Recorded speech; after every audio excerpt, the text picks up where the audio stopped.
नमस्कार, आप देख रहे हैं बुलंद आवाज पूजा सिंह के साथ। दोस्तों, स्वागत है आप सभी का आज के इस नए वीडियो में। बसपा 2027 विधानसभा चुनाव के लिए अपनी तैयारियों को बहुत ज़ोर शोर से शुरू कर चुकी है और रोज़ कोई ना कोई परिवर्तन हो रहा है। साथ ही साथ आगे बढ़ रही है बसपा अपने मिशन की तरफ, मिशन 2027 की तरफ। अगर मैं ये कहूँ कि बसपा ने ठान लिया है कि इस बार उसे 2007 के इतिहास को दोहराना है, तो गलत नहीं होगा। वो पूरे मन से, पूरे मनोयोग से, हर जतन से 2007 को दोहराना चाहती है। पूर्ण बहुमत की सरकार। बसपा के कार्यकर्ता, बसपा के समर्थक अब ये नारा भी लगाने लगे हैं कि इस बार पूर्ण बहुमत की सरकार बनेगी बसपा की, और पूरा जोश है कार्यकर्ताओं में, समर्थकों में। मैंने हाल में ही अपने चैनल पर वीडियो किया था मेरठ सरधना सीट के बारे में। मेरठ की सरधना सीट बेहद खास मानी जाती है क्योंकि वहां पर जातीय समीकरण बड़ा बेढब है। वहां पर ठाकुर भी हैं जिन्हें 24 कहा जाता है, 24 गांव है ठाकुरों के। इसके अलावा वहाँ पर गुर्जर भी बड़ी संख्या में है, ओबीसी बड़ी संख्या में है, जाट भी हैं और दलित भी हैं। यूं तो पूरे मेरठ में ही बड़ी संख्या में दलित वोटर्स हैं, दलित वोट बैंक है। लेकिन सरधना का जो समीकरण है वो बहुत ही तगड़ा समीकरण है। वहाँ पर सभी लोग, मतलब आप समझ लीजिए, कोई किसी से कम नहीं है संख्या में, सबकी संख्या ही बड़ी संख्या है। और इसी वजह से सरधना के किले को भेद पाना इतना आसान नहीं होता है। अगर हम पिछले इतिहास को देखें, अगर पिछला इतिहास देखें तो 2007 में बसपा ने यहाँ से सीट निकाली थी। सरधना की सीट 2007 में बसपा के खाते में गई थी। चंद्रवीर सिंह यहाँ से जीत करके विधानसभा पहुंचे थे। चूंकि उस वक्त बसपा की लहर थी, आप कह सकते हैं इस चीज को। उसके बाद बसपा यहाँ पर सिमटती चली गई। बसपा का ग्राफ सरधना में दूसरी जगहों की तरह तेजी से गिरा, तीसरे नंबर पर आकर के टिकी और ठहरी। चंद्रवीर सिंह को हराया भारतीय जनता पार्टी के कद्दावर और फायर ब्रांड नेता संगीत सोम ने। संगीत सोम ने उस किले को भेद दिया, दूसरी बार भी भेद दिया 2017 में। लेकिन तीसरी बार वो हैट्रिक नहीं लगा पाए और अतुल प्रधान ने ऐसा चौका मारा कि गेंद सीधे बाउंड्री के बाहर, और सरधना की जो सीट है वो जाकर के गिरी समाजवादी पार्टी के खाते में। अभी क्या हुआ है वहां पर, जब से बसपा में सत्यप्रकाश भराला के बेटे विनीत भराला की एंट्री हुई है, उनको वहां पर चुनाव प्रभारी बनाया गया है, तब से उनकी लगातार चर्चा हो रही है, उनकी कार्यशैली की चर्चा हो रही है। चलिए पूरा मामला आप लोगों के साथ शेयर करती हूँ। विनीत भराला की सक्रियता ने बढ़ा दी है राजनीतिक चर्चा। मेरठ की सरधना विधानसभा सीट पश्चिमी उत्तर प्रदेश की सबसे चर्चित राजनीतिक सीटों में रही है। यहाँ का चुनाव हमेशा जातीय समीकरण, स्थानीय नेतृत्व और राजनीतिक माहौल के आधार पर दिलचस्प बनता है। वर्ष 2027 के विधानसभा चुनाव में भी इस सीट पर मुकाबले को लेकर के चर्चाएं तेज हो गई हैं।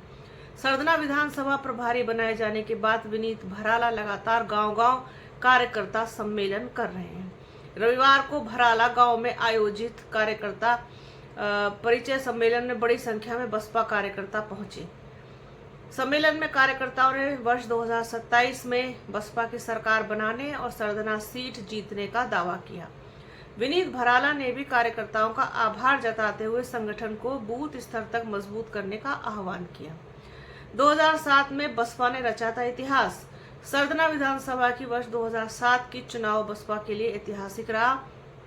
उस वर्ष चुनाव में चौधरी चंद्रवीर सिंह ने बसपा के टिकट पर जीत दर्ज की थी।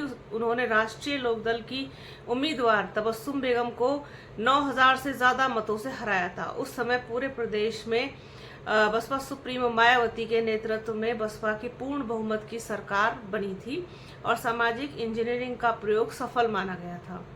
2012 के विधानसभा चुनाव में सरधना की राजनीति पूरी तरीके से बदल गई। भाजपा के ठाकुर संगीत सिंह सोम पहली बार विधायक बने। उन्होंने रालोद के हाजी मोहम्मद याकूब को हराया।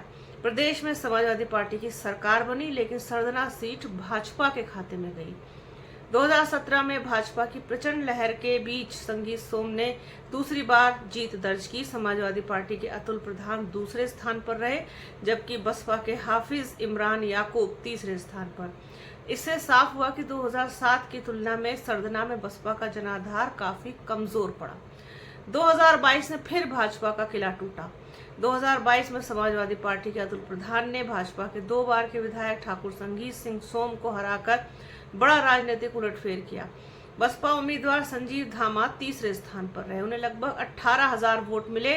इस परिणाम ने दिखाया कि मुकाबला भाजपा और सपा के बीच सिमट गया था, जबकि बसपा अपनी पुरानी ताकत हासिल नहीं कर सकी। अब बसपा ने सरधना में संगठन को फिर से खड़ा करने की जिम्मेदारी सत्यप्रकाश भराला के बेटे विनीत भराला को दी है। लगातार हो रहे कार्यकर्ता सम्मेलन इस बात का संकेत है कि पार्टी 2027 के लिए अभी से जमीन तैयार करने में जुट गई है। भराला गांव के सम्मेलन में भी कार्यकर्ताओं ने दावा किया कि 2007 जैसा प्रदर्शन दोहराएगी बसपा। अब सवाल है कि सरधना में भाजपा, समाजवादी पार्टी और राष्ट्रीय लोकदल जैसे दल भी मजबूत राजनीतिक आधार रखते हैं। इसके अलावा स्थानीय उम्मीदवार, जातीय समीकरण, दलित वोटों का ध्रुवीकरण, जाट और मुस्लिम मतदाताओं की भूमिका तथा चुनावी गठबंधन का परिणाम भी तय करने में अहम होंगे। फिलहाल इतना जरूर कहा जा सकता है कि विनीत भराला की सक्रियता ने सरधना में बसपा को एक बार फिर से राजनीतिक चर्चा के केंद्र में ला दिया है। बसपा 2007 का इतिहास दोहराने के लिए भीड़ जुटाने से आगे बढ़कर बूथ स्तर पर मजबूत संगठन और व्यापक सामाजिक समर्थन तैयार करने में जुटी है। 2027 का चुनाव बताएगा कि बसपा सरधना में अपनी खोई जमीन वापस हासिल कर पाती है या नहीं।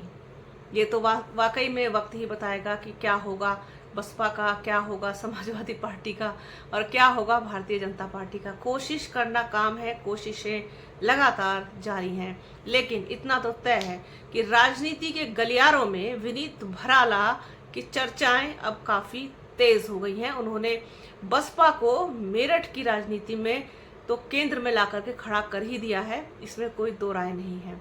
तो आज के इस वीडियो में फिलहाल इतना ही। वीडियो कैसा लगा कमेंट बॉक्स में ज़रूर बताइएगा और वीडियो को प्लीज़ पूरा देखिएगा, ज़्यादा से ज़्यादा शेयर कीजिएगा। बने रहिए हमारे चैनल के साथ। चैनल को लाइक, शेयर, सब्सक्राइब कीजिए। बेल आइकन घंटी जैसी आकृति ज़रूर दबाइएगा, जिससे कि आने वाले वीडियो का नोटिफिकेशन आपको मिल सके। अपना और अपनों का बहुत ख्याल रखिए। जल्द मिलूंगी आपसे एक नए वीडियो में, एक नए मुद्दे के साथ, एक नई चर्चा में। तब तक के लिए जय हिंद।